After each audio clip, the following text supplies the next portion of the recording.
यदि कर्ता कभी नहीं बदलता और कर्म भी दोहराए ही जाते हैं तो ग्रीक फिलोसोफर हेराक्लिटस के इस कोट का क्या अर्थ है कि a man never steps into the same river twice, either it's the different man or not the same river. River क्या है? प्रकृति की धारा। मैं कौन हूँ? अहंकार। यही तो मूल माया होती है ना, कि लगता है कि इस बार का प्रयत्न नया है। पिछली बार तुम मोती की लालसा में कूदे थे, इस बार तुम मोहिनी की कामना में कूद रहे हो। रिवर भी बदल गई, तुम भी बदल गए, लेकिन स्टेपिंग तो नहीं बदली। समता आया बहुत खुशी खुशी, एकदम पिटा हुआ। लोगों ने कहा इतने पिटे हुए हो तो इतने खुश काहे को? बोल रहा है जितनों ने पीटा है, 50 की भीड़ थी, सबको बेवकूफ बना के आ रहा हूँ। कैसे? बोले वो मुझे बनता समझ के पीट रहे थे, मैं तो सुनता हूँ। कृष्ण कह रहे हैं पिटना बंद कर दे भाई।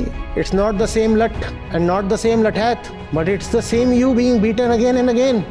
तो आज कृष्ण जो कह रहे हैं वो हेराक्लिटस से एक आगे कदम की बात है।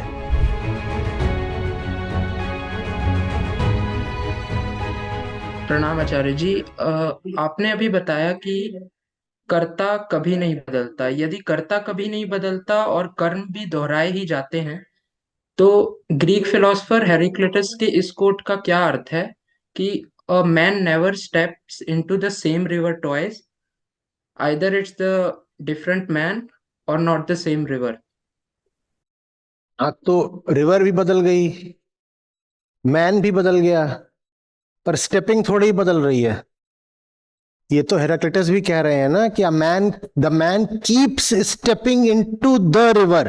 It's just that the river has changed and the man has changed, but has the stepping stopped? हो गया। वो जो वृत्ति है, रिवर क्या है? प्रकृति की धारा, ठीक है, जिसमें सब लगातार बदलता हुआ दिखाई देता है। मैं कौन हूं? अहंकार। और मैं भी अभी किस विषय से जुड़ा हुआ हूं, इससे जुड़ा हूं, इससे जुड़ा हूं, वो सभी बदलता रहता है। यही तो मूल माया होती है ना, कि लगता है कि इस बार का प्रयत्न नया है। प्रयत्न नया होता तो तुम नदी में फिर से काय को कूदते बेटा? पिछली बार नदी में कूदे थे कि नदी में तुमको मोती दिखाई दे रहे थे, ठीक है, तो तुम तब कौन थे? मोती कामी, जिसको मोती की लालसा है, ठीक है। पिछली बार तुम गए थे तो नदी में तुमको मोती दिखाई दिया था, तो नदी की क्या परिभाषा हो गई कि नदी वो जिसमें मोती है। और तब तुम्हारी क्या परिभाषा थी? तुम कौन हो? तुम मोती के कामी हो। हाँ, तो ये पिछली बार हुआ था। अब अगली बार तुम गए तो नदी बदल गई, अब तुम्हें मोती नहीं दिख रहा, अब तुम्हें वहां पर मोहिनी दिख रही है। अब तुम्हें वहां मोहिनी दिख रही है, तो नदी बदल गई ना। हेराक्लिटस बाबा बिल्कुल ठीक बोल गए हैं, for its not the same river. River तो बदल गई। पिछली बार रिवर में क्या था? मोती था, अब मोती तो बह गया, धार ले गई। इस बार रिवर में क्या है? मोहिनी है। So the river has changed. तो बाबा ने जो शर्त बताई वो बिल्कुल ठीक है, द रिवर चेंजेस। पिछली बार तुम क्या थे? मोती कामी। इस बार तुम क्या हो? मोहिनी कामी। तो बाबा हेराक्लिटस की जो अगली शर्त थी वो भी पूरी हो गई, for its not the same man. तुम भी बदल गए, रिवर भी बदल गई, तुम भी बदल गए, लेकिन स्टेपिंग तो नहीं बदली। तुम पिछली बार भी कूदे थे भवजल में, तुम इस बार फिर से कूद रहे हो भवजल में।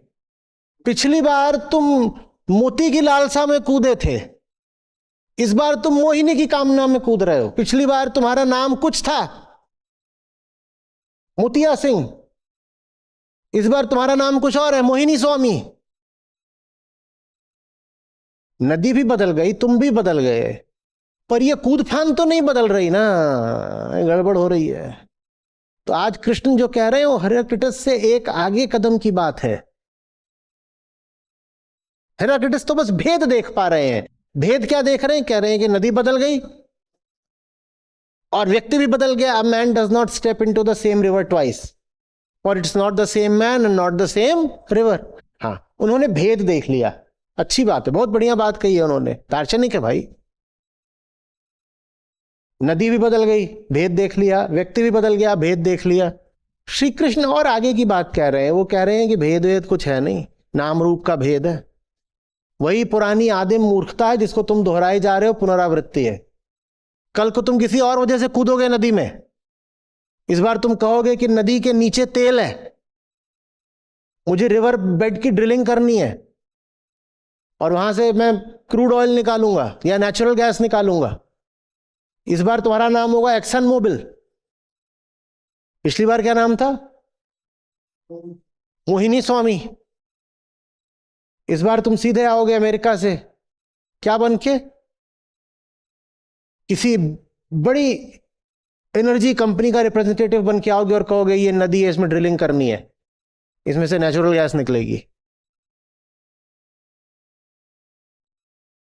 और ये बोल के तुम क्या करोगे? नदी में कूद जाओगे। क्या फर्क पड़ता है किस वजह से कूदे? नदी में कूदना तो तुम्हारा यथावत है ना।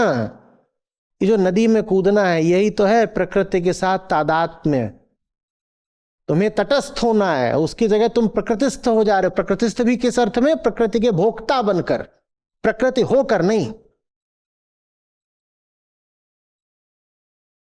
आ रही बात समझ में?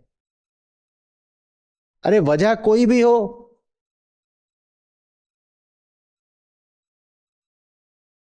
गधा हुआ कल पिटा था।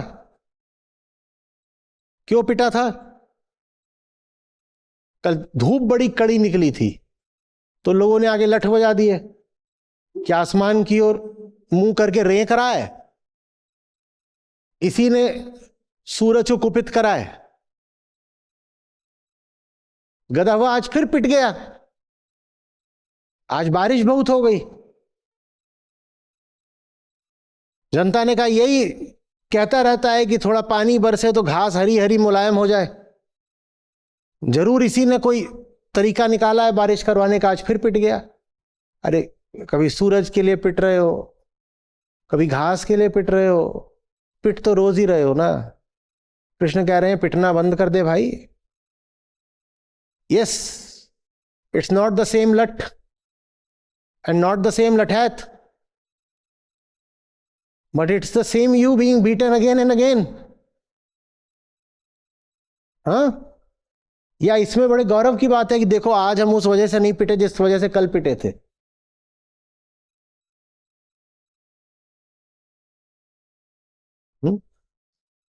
वो था ना कि संता बनता वाला, कि संता आया बहुत खुशी खुशी, एकदम पिटा हुआ, बाल उखड़े हुए हैं, कपड़े फटे हुए हैं, चेहरा काला नीला हो रहा है। लोगों ने कहा इतने पिटे हुए हो तो इतने खुश काहे को? बोल रहा है जितनों ने पीटा है 50 की भीड़ थी, सबको बेवकूफ बना के आ रहा हूं। और कैसे? बोले वो मुझे बनता समझ के पीट रहे थे, मैं तो संता हूं। कभी तुम किसी वजह से पिटते हो, कभी तुम किसी वजह से पिटते हो, कभी तुम बहुत गौरव के साथ पिटते हो, कभी तुम बहुत जलील होके पिटते हो, पर पिटे तो जा ही रहे हो ना। हम्म।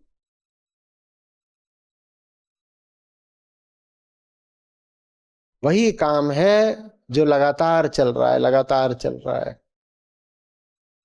लगातार वो चले जिसमें आनंद हो, मुक्ति हो। जहां बंधन है, दुख है, वो लगातार क्यों चले? उसी को रोकना अध्यात्म है।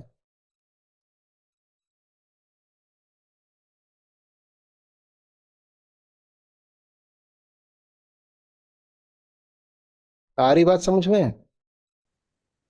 आचार्य जी, क्या बुद्ध की भी बात इसी संदर्भ में थी कि हम प्रतिपल बदल रहे हैं? प्रतिपल तो बदल ही रहे हैं, लेकिन भीतर कोई बैठा हुआ है जो मानता ही नहीं ना कि जितने इधर उधर के बदलाव हैं, हाँ, वो बस उन्हीं से रिश्ता रख के अपने आप को जिंदा रखे हुए है। वो कहाँ मानता है? वो तो अपने आप को अपरिवर्तनीय मानता है। हम क्या बोलता है? मैं आत्मा हूं। आत्मा माने कौन? जो बदलता नहीं। हम्म? अहम वृत्ति बनी ही रहती है, लगातार परिवर्तनशील प्रवाह से अपने आप को जोड़ जोड़ करके। जान उसकी किसने बचा रखी है? उसने जो परिवर्तनशील है, और दावा उसका क्या है? मैं वो हूं जो अपरिवर्तनीय है। तो बुद्ध ने कहा कि बेटा, ये जितना परिवर्तनशील जगत है, ये ना हो तो तुम शून्य हो। इस जगत के बिना तुम्हारी कोई हैसियत नहीं, तुम्हारी कोई सत्ता नहीं, तुम शून्य हो, तुम्हारी सत्ता शून्य हो गई। अब इस बार तीर्थ यात्रा के बहाने डुबकी मारना बहुत हो गया। कामनाओं के कारण डुबकी मारना, कभी मोती, कभी मोहिनी, कभी मीथेन निकालनी है। अब इस बार क्या करना है? इस बार तो डुबकी मारेंगे पुण्य कमाने के लिए, है ना? क्यों? कुंभ आ ही रहा है, कुछ बदला क्या? कुछ बदला? हम्म। ये संसार, ये प्रकृति ही तो नदी है, और उसमें तुमने जब भी डुबकी मारी है, कामनावश ही मारी है। कामनाएं बदलती रहती हैं, तुम्हारे इरादे बदलते रहते हैं,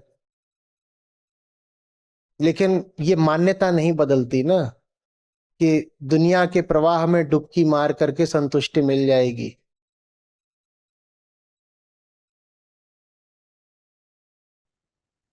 आचार्य जी प्रणाम। हाँ जी। जी, मेरा नाम विपुल तिवारी है। विपुल जाबाल तिवारी है, और मैं रीवा मध्य प्रदेश से हूँ। और मैं अभी आईआईटी पीएचयू से पीएचडी कर रहा हूँ। मेरा प्रश्न है आचार्य जी कि जो सत्य स्तंभ में जो बदलाव हो रहे हैं, वो प्रकृति में हो रहा है कि अहम में हो रहा है? क्या प्रकृति में कुछ ऐसी चीजें नहीं है जो सत्य स्तंभ है? जैसे कि प्रसिद्ध है कि नशा तम है, प्याज लहसुन इत्यादि तम है, तुलसी पीपल बरगद सुबह उठना इत्यादि सत सत है, एक्सरसाइज करना स्वर्ण भस्म शिलाजीत इत्यादि रज है। तो ये प्रकृति में है या अहम में है? प्रकृति में कुछ नहीं है अहम के अलावा। अहम नहीं है तो कहां से आ गए सतरजतम? सतरजतम सब किसके लिए है? अहंकार के लिए है। प्रकृति कोई ऑब्जेक्टिव चीज थोड़ी है कि वो सत रखा है, वो रज रखा है, वो तम रखा हुआ है, या ये दीवाल है, ये पंखा है, ये बिस्तर है। प्रकृति आपको जैसी दिखाई देती है, वो आपके कारण वैसी दिखाई देती है। सतरज तम भी आपके लिए है।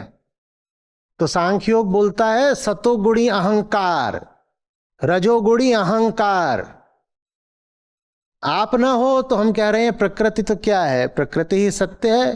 फिर प्रकृति में कोई विविधता नहीं, प्रकृति में कोई भेद नहीं। फिर कौन सा सत्य, कौन सा रज, कहां का तम? ये सब कुछ अहम के लिए है। आप गलती ये कर रहे हो कि द्वैतात्मक मान्यता पकड़ ली है कि प्रकृति वो बाहर है और उसमें कुछ कुछ है इंडिपेंडेंट ऑफ मी। प्रकृति में कुछ भी नहीं है जो आपसे स्वतंत्र हो। तो आपको नदी दिखाई देती है तो नदी ऐसा थोड़ी है कि आपसे स्वतंत्र नदी है। आप एक तरह से देख सकते हो तो आपको वहां नदी दिखाई दे रही है।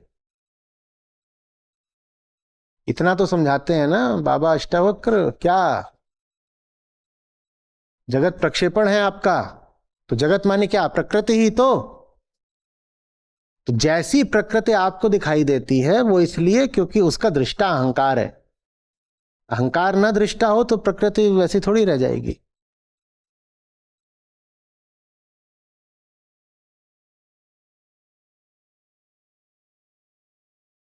समझ में आई ये बात? सत रज तम ये सब अहंकार के लिए हैं, इनका कोई स्वतंत्र अस्तित्व नहीं है। तो आचार्य जी, जब ये बात की जा रही है कि सब कुछ प्रकृति में ही सत्य स्तंभ में ही बदल रहा है, तो ये अहम को ही कहा जा रहा है कि अहम ही बदल रहा है। हाँ हाँ हाँ हाँ। जी, जैसे मेरे अंदर गुस्सा आया तो मेरे अंदर कुछ केमिकल बदला, तो मेरे अंदर की प्रकृति बदली जिससे मैं बदल गया। तो ये तो प्रकृति बदली ना, सत्य मतलब फिर उसके। एक बैठा हुआ है जो अनुभव कर रहा है। आपके भीतर बहुत कुछ बदले पर जो अनुभव करता है वो जरा भी ना बदले तो आपको गुस्सा आ जाएगा क्या? आपका हाथ है, आमतौर पे आगे कोई हाथ मरोड़ दे तो गुस्सा आ जाता है ना? पर गुस्सा किसको आता है? क्या हाथ को आता है? नहीं, मुझे मुझे आता है। हाँ, तो जिसको गुस्सा आता है वो ना बदले तो गुस्सा आ सकता है क्या? हाथ पूरा ही मरोड़ दिया पर जिसको गुस्सा आता है वो जरा भी नहीं हिला तो क्या गुस्सा आएगा? तो जो कुछ भी हो रहा है वो किसी के लिए हो रहा है। जिसके लिए हो रहा है वो आप हैं। उसको अपनी ओर देखना होता है। वो अपनी ओर जब नहीं देखता तो वो सोचता है कि ये बाहर जो कुछ है इसका वस्तुनिष्ठ ऑब्जेक्टिव कोई अस्तित्व है, नहीं है।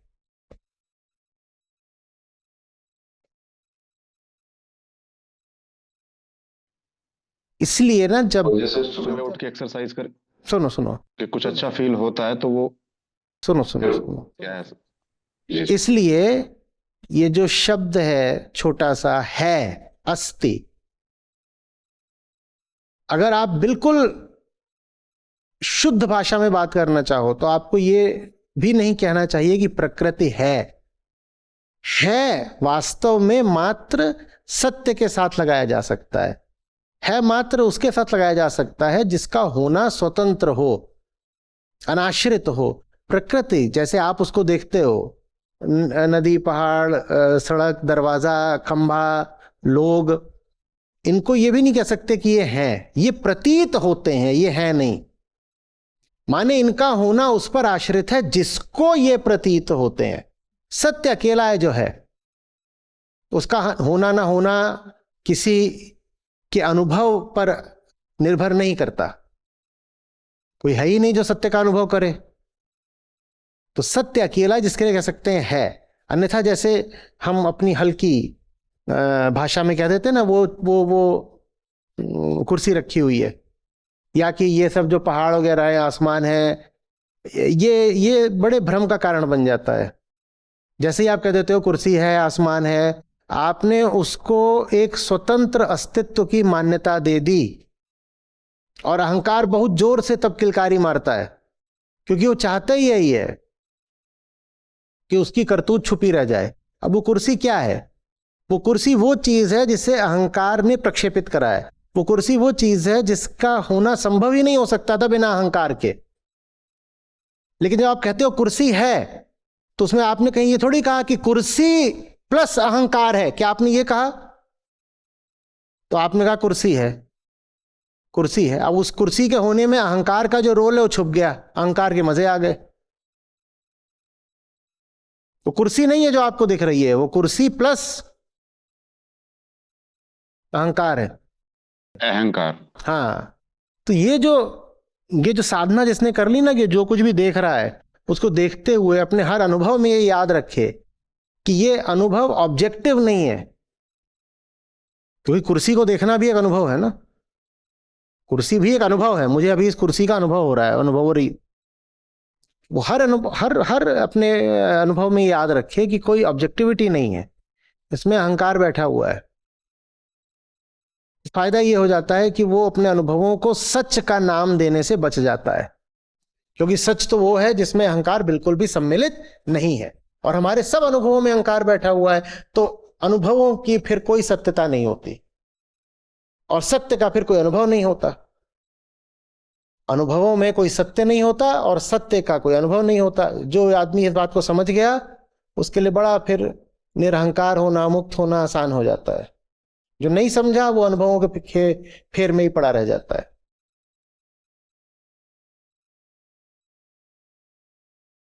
अभी सन्नाटा है है जी। है नहीं, सन्नाटा नहीं है बिल्कुल। न जाने, सन्नाटा प्लस अहंकार। हाँ, न जाने कितनी ऐसी प्रजातियां हैं पशुओं की जिनको यहां ले आओ तो कहेंगे बहुत शोर है। ये सन्नाटा सिर्फ तुम्हारे लिए है, क्योंकि तुम 20 हर्ट्ज से नीचे और 20,000 हर्ट्ज से ऊपर सुन ही नहीं सकते। तो मैं और तुम कहेंगे सन्नाटा है, सन्नाटा नहीं है। ये जिसका अनुभव हो रहा है वो है सन्नाटा प्लस अहंकार। कोई और आएगा तो कहेगा सन्नाटा बिल्कुल नहीं है। तो बताओ सन्नाटा सच है क्या?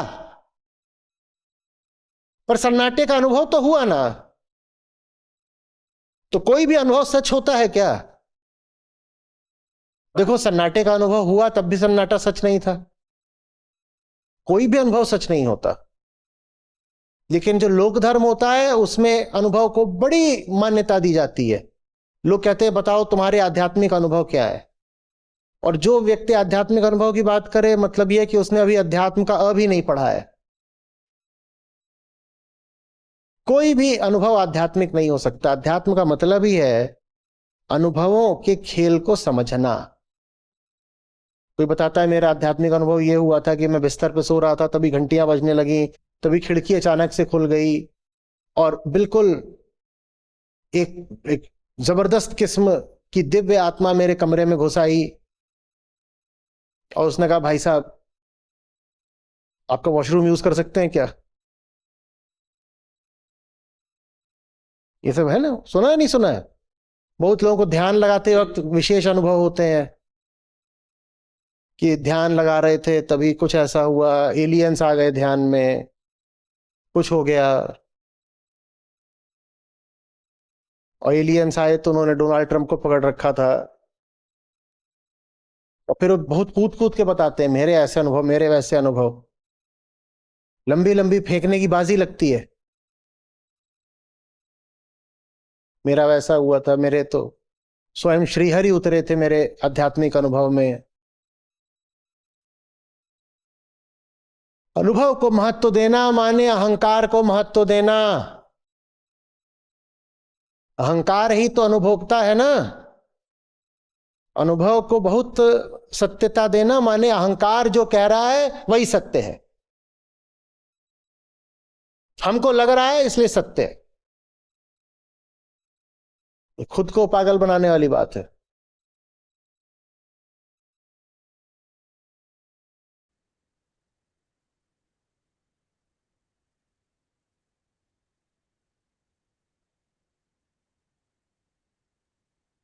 बताओ कुछ जम रहा है या नहीं? जी सर, हम्म। धन्यवाद। हम्म। नमस्कार आचार्य जी। हम्म। जैसे वृत्तियों के दृष्टा बनने की बात होती है तो मोह, काम, क्रोध, लोभ, हम देखते हैं कि ये हमें बहा ले जाते हैं। तो इनका दृष्टा बनने की मैंने बहुत कोशिश करी काफी, कि ये तो वृत्तियां हैं, मैं तो इनसे तटस्थ होकर जीता हूँ और अपने डिसीजन जिससे इन्फ्लुएंस नहीं होने देना चाहता हूँ। बट फिर भी ये इनका इन्फ्लुएंस बहुत भारी रहता है। वो वृत्तियों का जो इन्फ्लुएंस है वो भारी पड़ जाता है डिसीजंस पे, एक्शंस पे। तो ये कैसे सक्रिय हो कि वृत्तियां मतलब ना एक्ट करें हमारे ऊपर या इनके प्रभाव। तुमसे ही किसने कह दिया कि दृष्टा का मतलब ये होता है कि अब बहोगे नहीं? तुमसे ही किसने कह दिया कि दृष्टा बनने का मतलब होता है कि अब पुलिस वाले बन गए हो अपने ऊपर, और पहले बह जाते थे, अब जब बहोगे तो पीछे से पकड़ के रोक लोगे? दृष्टा होने का मतलब होता है कि अब बहोगे तो बहते हुए स्वयं को देखोगे। पहले से ही उम्मीद या इरादा लेकर जाओगे कि गंदे गंदे काम चल रहे होते हैं अंदर वृत्तियों के, और अब मैं आ गया हूं उन सब गंदे कामों को रोकने के लिए, सिंघम। दृष्टा सिंघम। भीतर तमाम तरह के नालायक गुंडे बैठे हुए हैं, वृत्तियों वाले षडरिपु। और मैं आया हूं अब साक्षी सिंघम, और मैं इनको सबको पीटूंगा। ये करके जाओगे तो कुछ नहीं होता। कोई इरादा नहीं होना चाहिए। जैसे जब हम सांख्य योग में भी पढ़ रहे थे कि थोड़ा सा दृष्टा देखोगे तो प्रकृति से अलग देख पाओगे अपने आप को, और जब स्वयं को जानने की कोशिश करोगे तो इसमें मतलब समझ दोष में कोई कर्म कर रहा हूं, तो फिर तो मैंने वो कर्म कर ही दिया ना, फिर तो उसका परिणाम भी भोगना पड़ेगा मुझे। तो फिर तो स्वयं को देखने से क्या फायदा हुआ, ये समझ नहीं आता। तो जो फायदा मांग रहा है उससे स्वयं को देखने से यही होगा, कुछ नहीं। बिना फायदे की चाह के देखा जाता है स्वयं को। फायदे की चाह जिसको है वो कौन है? अहंकार। और तुम क्या बनना चाहते हो अहंकार के?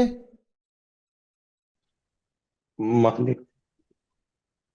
ठीक से बोलो ना, मंग क्या होता है? तुम क्या बनना चाहते हो अहंकार के? अहंकार के मालिक। तुम अहंकार को देखने जा रहे हो, मालिक बन के देखने जा रहे हो? तुम अहंकार के क्या बनना चाहते हो? अहंकार को काटना चाह रहे हैं। अरे मत काटो, थोड़ी देर के लिए देख लो पहले। तुम यार हथियारबंद ज्यादा हो, कभी ये काट रहे हो, कभी कुछ कर रहे हो। सारी इरादे किसके लिए होते हैं? अहंकार के लिए। उसे फायदा चाहिए हर काम में, है ना? अहंकार बिना फायदा गिने कोई काम करता है? नहीं। नहीं करता। अब तुम क्या बनना चाहते हो अहंकार के? दृष्टा भाव। दृष्टा। भाव नहीं, दृष्टा। तुम अहंकार के दृष्टा होना चाहते हो, और तुम पूछ रहे हो कि दृष्टा बनने से क्या फायदा होगा? यही पूछा अभी। हाँ जी। हाँ। फायदा गिनने वाला कौन होता है? अहंकार। तो तुम अहंकार बनना चाहते हो या दृष्टा बनना चाहते हो? दृष्टा बनना चाहते पर हैं। तुम तो फायदा गिन रहे हो, और जो फायदा गिरे हो तो अहंकार होता है। नहीं, इसमें मेरा ये कहने का मतलब जो मेरा मतलब, पहले वो बताओ, पहले वो बताओ। दृष्टा वो नहीं हो सकता जो फायदा गिन रहा हो। अच्छा। जो फायदा गिन रहा है उसका दृष्टा बना जाता है। ये थोड़ी है कि मैं ये विधि लगाऊंगा तो मुझे ये फायदा हो जाएगा। और इसमें तुम्हारी गलती नहीं है, क्योंकि लोक धर्म में ऐसा ही चला है कि लो बच्चा फलाना मंत्र मार लो, इससे तुम्हें ये फायदा हो जाएगा। लो बच्चा फलानी विधि लगा लो, एग्जाम पास हो जाएगा। लो बिटिया जा करके ये इतने व्रत कर लो, मनचाहा पति मिल जाएगा। हर चीज में आध्यात्मिक फायदा बताया गया है।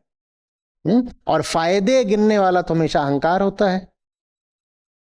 तो ये फिर तुम सारा अपना आध्यात्मिक प्रपंच करके भी अहंकार ही बने रह गए, फायदे ही गिन रहे हो। कभी भी दृष्टा सोद्देश्य नहीं हुआ जाता, सप्रयोजन नहीं हुआ जाता, सकाम नहीं हुआ जाता। ये कह के नहीं हुआ जाता कि आज मैं देख रहा हूं कि मैं कैसे क्रोध करता हूं, कैसे कामना करता हूं, कैसे ईर्ष्या करता हूं, तो शाम तक फायदा ये हो जाएगा कि मेरा क्रोध, कामना, ईर्ष्या ये सब कम हो जाएंगे। जो इस तरह गणित लेके जा रहा है वो कुछ नहीं पाएगा। जो किसी भी तरह गणित लेके जा रहा है कुछ नहीं पाएगा। ये खेल पाने वगैरह का नहीं है, ये खेल देखने का है। ये खेल उनके लिए है जो पाने से ऊब गए हैं। तुम पहले से ही एक कल्पित छवि लेके जाओगे कि तुम्हारे लिए क्या अच्छा है, और चाहोगे कि मैं दृष्टा बन करके अब उस कल्पित छवि को सजीव कर दूंगा, तो ये गड़बड़ हो गया। आत्मावलोकन में बहुत सारे लोग यही भूल कर रहे होंगे। वो आत्मावलोकन का मतलब ऐसे समझ रहे हैं कि जैसे आप अपने ऊपर एक पुलिस वाला बनकर बैठ गए हैं, या जैसे छोटे बच्चों की क्लास में कोई टीचर हो जो सबको सुधारने के लिए आई है। अपना दृष्टा होने का मतलब ये नहीं होता कि अब मैं लठ लेके खुद को सुधारूंगा। अपना दृष्टा होने का मतलब होता है मैं बस देखूंगा कि मैं कितना बिगड़ा हुआ हूं। सुधारने का मेरा कोई इरादा नहीं है, कोई इरादा नहीं है। इरादा लेकर के जो खुद को देखेगा वो फंस गया। पर्पसलेस, पूरे तरीके से पर्पसलेस होना चाहिए आत्मदर्शन, आत्मावलोकन।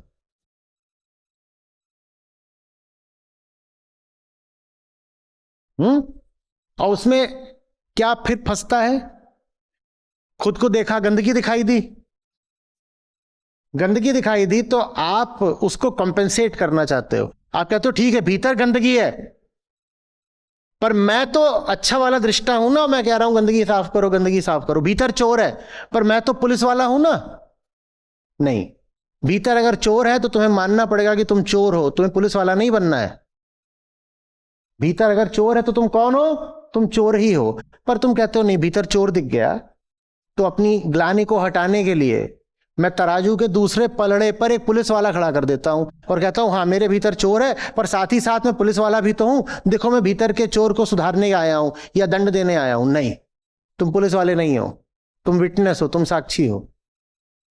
तो भीतर अगर चोर है तो सीधे बोलो हाँ मैं चोर हूं, मैं चोर हूं। अपने आप को क्यों बेकार में इज्जतदार दिखाना चाहते हो?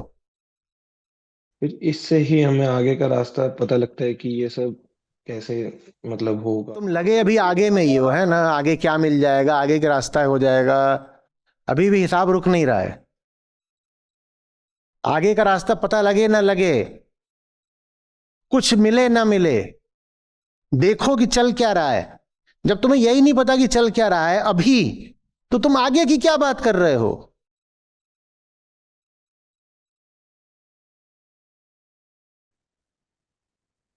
ठीक है सर। बहुत निराश हो गए। नहीं नहीं सर, चल मेरे को पता लगता है कि मेरे को पता होता है कि जैसे मैंने आपकी काफ़ी सारी वीडियोस देखी हुई हैं, तो मेरे को थोड़ा ना उसमें कंफ्यूजन होता है कि आपकी कौन सी बात को समझ के करना है। मैं उस कॉन्टेक्स्ट में पूछ रहा था कि अब जैसे मैं देख भी लिया कि आपकी एक वीडियो में ये पार्ट है या दूसरा पार्ट है। सारी बातें जो बोली है ना भूल जाओ, अभी जो बात बोली है बस ये बात याद रख लो। और अगली बार अगर मुझसे बात करना तो आज की बात भी भूल जाना, उस दिन जो बात बोली होगी बस वो याद रख लेना। ठीक है सर।